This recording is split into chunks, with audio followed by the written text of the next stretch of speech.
Yes dear student, start करते हैं lecture number 3 और आज हमें देखना है distinction between share holders and customers. Share holder एक स्टेक होल्डर है, ये मीनिंग आप समझ चुके हैं बहुत पहले। स्टेक होल्डर मतलब क्या भाई, मेरा इंटरेस्ट है, मेरे को बेनिफिट मिलना चाहिए। कस्टमर क्या है वो आप एकदम अच्छे से समझ चुके, कस्टमर स्टेक होल्डर नहीं है। कस्टमर तो ऑन द स्पॉट जाएगा, पैसा देगा, निकल जाएगा। तो स्टेक होल्डर क्या कस्टमर है? नहीं है, मगर शेयर होल्डर ने पैसा लगाया है तो shareholder of course stake holder है। अब पैसा लगाया तो उसको इन्वेस्टमेंट बोलते हैं। क्या कस्टमर इन्वेस्टमेंट करता है? नहीं करता है। डिविडेंड, डिविडेंड मतलब जो प्रॉफिट कंपनी ने कमाया, कंपनी अपने शेयर होल्डर्स को जो प्रॉफिट बांटता है उसका टेक्निकल टर्म है डिविडेंड। जब कस्टमर शेयर होल्डर हो ही नहीं सकता है भी नहीं, तो उसको काहे का डिविडेंड मिलेगा? नहीं मिलेगा। कस्टमर का कोई रिस्क नहीं है क्योंकि उसने पैसा लगा ही नहीं रखा कंपनी में। जिसने कंपनी में पैसे लगा रखा उसका रिस्क है। तो ये अपने को ऑटोमेटिकली पता है कि शेयर होल्डर स्टेक होल्डर है। क्यों स्टेक होल्डर है? What is the reason? क्योंकि उसने इन्वेस्टमेंट करके शेयर्स ले रखा है, और क्योंकि उसने शेयर्स ले रखा है तो जब मुनाफा होगा तो उसको डिविडेंड मिलेगा, और अगर लॉस हो गया, डिविडेंड मतलब है प्रॉफिट, ये रिस्क है लॉस का। तो अगर आप ऐसे समझ लो तो स्टेक होल्डर ने पैसा लगाया। कोई भी स्टेक होल्डर पैसा क्यों लगाता है? ताकि पैसा से पैसा कमा सके, पैसा से और पैसा कमा सके। अगर मेरे पास 1 करोड़ रुपया है तो मैं चाहूंगा ना कि ये 1 करोड़ 2 करोड़ बने। सिंपल सा बात है, राइट? अगर किसी कंपनी में मैंने पैसा लगाया तो कंपनी ने दिया मेरे को शेयर, उससे मैं बन गया शेयर होल्डर। बट मैं कस्टमर तो सामान खरीदता है भाई, वो पैसा थोड़ी ना लगाता, वो इन्वेस्टमेंट थोड़ी ना करता है। तो एकदम क्लियर है। तो स्टेक होल्डर, शेयर होल्डर जो है वो एक स्टेक होल्डर है, ठीक है। कस्टमर जो है वो स्टेक होल्डर नहीं है, नहीं है, नहीं है, ठीक है। तो स्टेक होल्डर ने इन्वेस्टमेंट किया, इन्वेस्टमेंट करने के वजह से अगर मुनाफा हुआ तो डिविडेंड मिलेगा, मुनाफा नहीं हुआ तो लॉस का रिस्क है। तो ये मेरे ख्याल से ये 4 पॉइंट एकदम अब आपके दिमाग में छप जाना चाहिए। तो difference between share holder and customer, ये 4 पॉइंट पे फोकस करना है, 1 2 3 4 पर। ये अंदर का मसाला जो है ये आप आराम से लिख लोगे, एक बार रीड कर लेना टेक्स्ट बुक को, आराम से लिख लोगे, ये मेरे को पूरा भरोसा है। शेयर होल्डर जो है वो कंपनी का मालिक है, उसने पैसे लगा रखे हैं, तो वो स्टेक होल्डर तो है, वो इंटरनल स्टेक होल्डर है। बट क्रेडिटर, क्रेडिटर मतलब क्या? जिसको पैसा देना है, तो क्रेडिटर एक्सटर्नल स्टेक होल्डर है। कैपिटल ऑफ द कंपनी में कौन इन्वेस्ट करता है? कैपिटल ऑफ द कंपनी में शेयर होल्डर, वो कैपिटल ऑफ द कंपनी में इन्वेस्ट करता है। They only give loan to the company. Creditor मतलब लोन दिया, उधार। They assume greater risk of loss of capital. पैसा लगा दिया बिजनेस में, अगर पैसा डूब गया, बिजनेस मुनाफा नहीं कर पाया तो पैसा डूब जाएगा। They assume lesser risk of loss of loan. They share in the profits of the company in the form of dividends. देखो ये सब सेम चीज रिपीट हो रहा है। They do not share in the profits of the company and receive only interest on their loan. They are the members of the company having voting rights. They are not members of the company and no voting rights. ये दोनों stake holder है। पहला distinction जब हमने देखा था वहां पर कस्टमर स्टेक होल्डर नहीं है, नहीं है, नहीं है। अब यहां पर दोनों स्टेक होल्डर है, शेयर होल्डर भी स्टेक होल्डर है, क्रेडिटर भी स्टेक होल्डर है। अगर दोनों ही स्टेक होल्डर है तो फिर डिस्टिंक्शन क्या है? मगर एक मेजर डिफरेंस क्या है? एक इंटरनल स्टेक होल्डर है और एक एक्सटर्नल स्टेक होल्डर है। अब जैसे मैंने आपको थोड़ा देर पहले ही बताया, जो घर के अंदर के मेंबर्स है they are internal, owners, shareholders, employers and employees of the organisation. Internal stakeholders को रिस्क है किसका? लॉस का। अगर प्रॉफिट होगा तो मजा मारेंगे, उससे पहले बिजनेस को मैनेज करना पड़ता है भैया। ये मैनेज कौन करता है? वही internal stakeholders. So overall management of the company, ये सबसे इंपॉर्टेंट है। जो कि शेयर होल्डर्स है उनका पहला काम है कैपिटल सप्लाई करने का, सप्लायर ऑफ कैपिटल। दूसरा पॉइंट अब लिखिए रिस्क ऑफ बिजनेस, या अब लिखिए रिस्क ऑफ बिजनेस लॉस। तीसरा पॉइंट लिखिए पार्टिसिपेट इन प्रॉफिट्स। चौथा पॉइंट लिखिए overall management of the company. ये 4 पॉइंट है, ठीक है। Employer means one who offers employment to others. Employees both managers and workers. Worker मतलब हो गए फैक्ट्री के वर्कर्स, फैक्ट्री वर्कर्स या labours. Provide the mental and physical efforts required for successful working of the enterprise. अगर business firm profit नहीं करता है तो भैया नौकरी चली जाती है। जब पैसा ही नहीं है तो क्या रखोगे, क्या करेंगे, तुमको रख के जाओ। If the firm makes very little profits they get low salaries and wages. Salaries किसको मिलता है, जो ऑफिस में काम करते हैं। वेजेस किसको मिलता है, जो फैक्ट्री में काम करते हैं। लेबर लोग को जो मिलता है उसको वेज बोलते हैं, और जो पढ़े लिखे लोगों को जो ऑफिस में काम करते हैं उनको सैलरी मिलता है। सो इंटरनल स्टेक होल्डर मेरे ख्याल से एकदम क्लियर हो गया।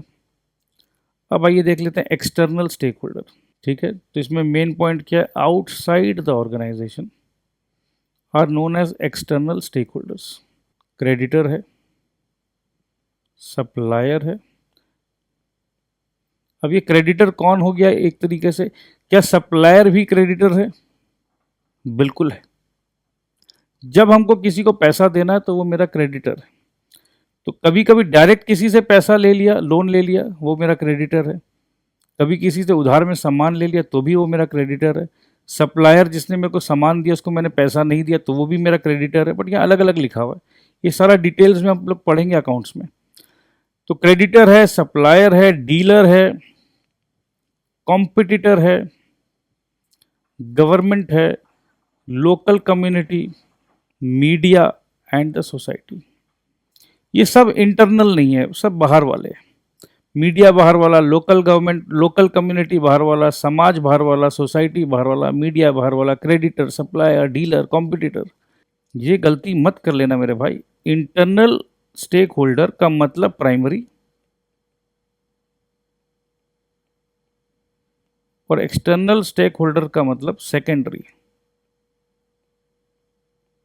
नहीं नहीं नहीं नहीं नहीं नहीं, गलत गलत गलत गलत हो जाएगा। ऐसा नहीं बोल रहे हैं लोग, ऐसा नहीं बोल रहे हैं। सो प्राइमरी स्टेक होल्डर्स में ऑफकोर्स ओनर तो होंगे ही, एम्प्लॉयज होंगे ही। क्रेडिटर, भैया पैसा ले रखे हो यार, मेरे से उधार ले रखे हो, तो जिससे मैं उधार ले रखा हूँ या जिसने मेरे को उधार दे रखा है, ऑफकोर्स वो मेरे जीवन का एक इम्पॉर्टेंट हिस्सा होगा। तभी वो मेरे ऊपर भरोसा करके उसने 10 करोड़ रुपया दे दिया मेरे को। तो क्रेडिटर को तो मैं प्राइमरी मानूंगा ना, जिसने मेरे को पैसा दिया। मैं बिजनेस कर रहा हूं और उसने मेरे को पैसा दिया।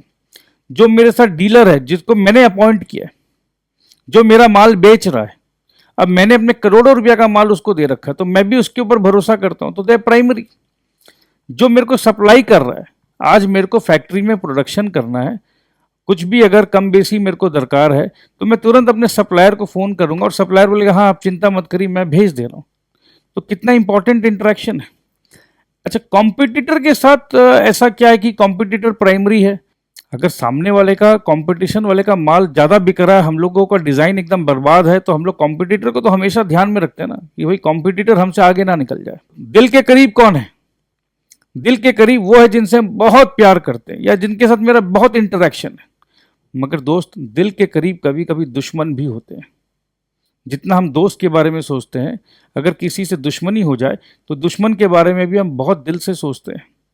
तो कॉम्पिटिटर यहाँ पर वो दुश्मन है जो कि प्राइमरी है। ऐसा नहीं है कि हम आराम से सोए में कॉम्पिटिटर के बारे में सोच ही नहीं रहे, नहीं सोच रहे हैं और अपने दोस्तों के साथ डिस्कस करते हैं।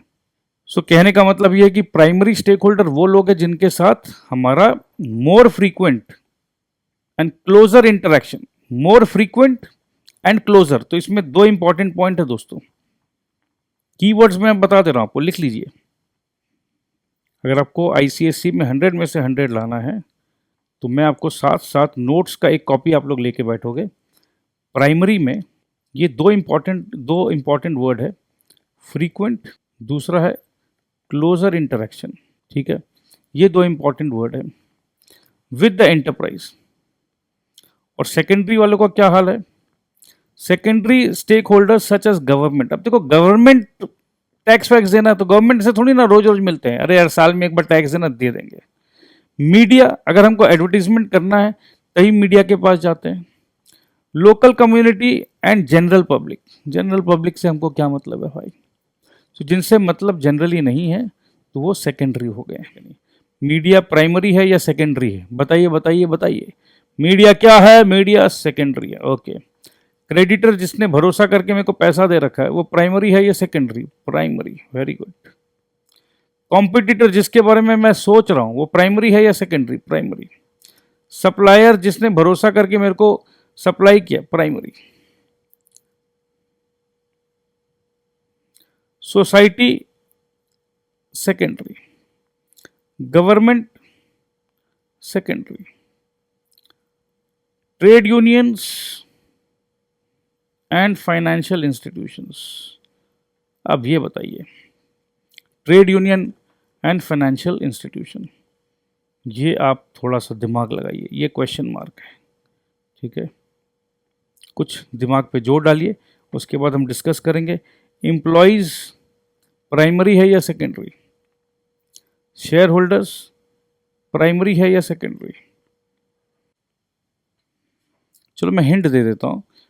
फाइनेंशियल इंस्टीट्यूशन के पास क्या मेरे को डेली जाना है, डेली इंटरेक्शन है, या मेरे को अगर कोई बड़ा प्रोजेक्ट में लोन चाहिए तब जाएंगे? और ट्रेड यूनियन जो है, क्या मेरा उसके साथ डेली का क्लोज इंटरेक्शन है? क्योंकि प्राइमरी होने का 2 पॉइंट मैंने लिखाया था, frequent and closer interaction. Frequent and closer, बहुत घनिष्ठ। तो बहुत घनिष्ठ तो है क्या नहीं, ये आप सोचिए। समझ लिया हमने सब कुछ, बट आपको एग्जामिनेशन पे ये 3 पॉइंट का ध्यान रखना होगा, पोजीशन, रोल, कॉन्स्टिट्यूएंट्स, ठीक है? इंटरनल स्टेक होल्डर्स जो है, they operate from inside the organisation. ये जो है एक्सटर्नल वाले आउटसाइड द ऑर्गेनाइजेशन करते हैं। इंटरनल वाले का रोल क्या है? They actively participate in the management and working of the organisation. They do not participate actively in the management and working of the organisation. Consist of employers, owners and managers and employees, internal वाले। और ये बाहर external वाले हैं, supplier, customers, competitors, government and general public.